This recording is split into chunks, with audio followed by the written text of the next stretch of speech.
السلام علیکم ورحمۃ اللہ وبرکاتہ۔ حضرت سلیمان علیہ السلام آپ کے والد بھی بادشاہ تھے، لیکن چھوٹی ریاست کے بادشاہ تھے۔ آپ ساری دنیا کے بادشاہ تھے۔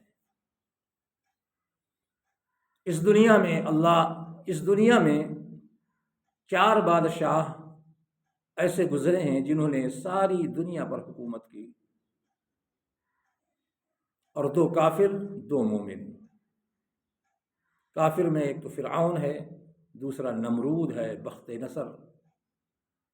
مومن میں سکندر ذوالقرنین اور دوسرے حضرت سلیمان علیہ السلام۔ اللہ تعالیٰ نے حضرت سلیمان علیہ السلام کو فرمایا کہ یہ بتاؤ کہ تم کو علم چاہیے یا دولت؟ تو آپ نے علم کو پسند فرمایا، تو اللہ رب العزت نے علم عطا کیا، اور علم کی برکت سے آپ نے دنیا کی دولت، دنیا کی بادشاہت عطا فرما دی۔ ساری دنیا کے بادشاہ تھے آپ، اور صرف انسانوں کے نہیں، جناتوں کے بھی، جانوروں کے بھی، چرندوں کے بھی، کیڑے مکوڑوں کے بھی، سب کے بادشاہ تھے۔ سب کی بولی بھاشا سمجھتے تھے، اور سب کا دربار الگ الگ وقتوں میں لگتا تھا۔ سب کی فریاد رسی بھی کرتے تھے، سب کی سنتے تھے۔ ساری دنیا کے بادشاہ۔ ایک مرتبہ آپ کا جی چاہا کہ میں اللہ کی مخلوق کی دعوت کروں، ساری دنیا کی دعوت کروں، کیونکہ میں ساری دنیا کا بادشاہ ہوں، تو ساری دنیا کی دعوت کروں۔ تو اللہ سے اجازت مانگی، اے اللہ مجھے اجازت دے کہ میں تیری مخلوق کو کھانا کھلاؤں۔ تو اللہ رب العزت نے فرمایا کہ نہیں، تم ایسا نہیں کر سکتے، تم نہیں کر پاؤ گے، رازق میں ہوں، رزق دینے والا میں ہوں، تم نہیں کر پاؤ گے، ایسا مت کرو۔ لیکن آپ ضد کر بیٹھے۔ اب چونکہ نبی اللہ کے لاڈلے ہوتے ہیں، ضد کر بیٹھے، نہیں اللہ، میری خواہش ہے، میری تمنا ہے کہ ایک بار، ایک وقت صرف ساری دنیا کو کھانا کھلاؤں، تیری مخلوق کو۔ اللہ تعالیٰ نے فرمایا ٹھیک ہے۔ تو حضرت سلیمان علیہ السلام نے بہت سارا کھانا پکایا، اتنا پکایا کہ آپ خود مطمئن ہو گئے کہ ہاں یہ کھانا ساری دنیا کی مخلوق کھا لے گی، پیٹ بھر جائے گا، بچ بھی جائے گا۔ اتنا زیادہ کھانا پکوایا۔ جب پک کے تیار ہو گیا تو اللہ تعالیٰ نے فرمایا اے سلیمان، ساری مخلوق کو بعد میں کھلانا، سمندر میں میری ایک مخلوق ہے، پہلے اس کو کھلاؤ، اس کے بعد پھر سب کو کھلانا۔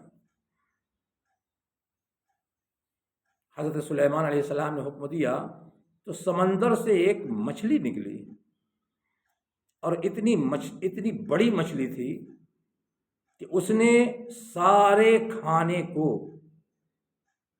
ایک لقمے میں چٹ کر گئی، سب کھا گئی ایک بار میں، ایک لقمہ بنا کر کے سارے کھانے کو کھا گئی، اور کہنے لگی اور لاؤ۔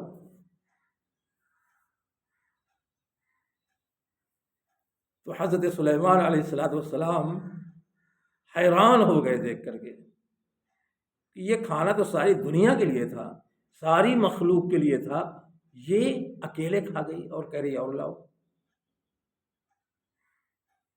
تو اس مچھلی نے کہا اور لاؤ۔ حضرت سلیمان علیہ السلام نے فرمایا کہ کھانا تو ختم ہو گیا۔ تو مچھلی نے کہا اے اللہ کے نبی، یہ جتنا میں کھانا کھایا ہوں، ایک نوالا ہے میرا، اس طرح کے 3 نوالے اللہ تعالیٰ مجھے روز صبح شام کھلاتا ہے۔ آج تمہارے یہاں دعوت تھی، اس لیے میں بھوکی رہ گئی۔ حضرت سلیمان علیہ السلام کے تو ہوش اڑ گئے۔ تب سمجھ میں آیا کہ اللہ اتنا بڑا رازق، ہم تو سوچ بھی نہیں سکتے وہ کس کو اور کتنا کتنا کھلا رہا ہے۔ فوراً سجدے میں گر گئے اور اللہ سے معافی مانگی کہ اے اللہ مجھ سے غلطی ہو گئی، رازق صرف تو ہی ہو سکتا ہے، تیرے علاوہ کوئی اور نہیں ہو سکتا، مالک صرف تو ہی ہو سکتا ہے، پیدا کرنے والا، کھلانے والا، پالنے والا، پرورش کرنے والا، تربیت دینے والا، 70 ماؤں سے زیادہ محبت کرنے والا، صرف تو ہی ایک ذات ہے، تیرے سوا کوئی نہیں ہو سکتا، اور مجھے معاف کر دے، میری ایک خواہش تھی، میرے سمجھ میں آ گیا ہے، یہ کسی کے بس کا نہیں ہے سوائے تیرے، تو ہی رازق ہے، بس تیرے سوا کوئی نہیں، تو ہی عبادت کے لائق ہے، تو ہی پرستش کے لائق ہے، تو ہی پوجا کے لائق ہے، سب تعریفیں تیرے لیے ہیں، تیرے سوا کوئی نہیں ہے تعریف کے لائق، مجھے معاف کر دے، مجھ سے غلطی ہو گئی، تو رزاق ہے۔ السلام علیکم ورحمۃ اللہ وبرکاتہ۔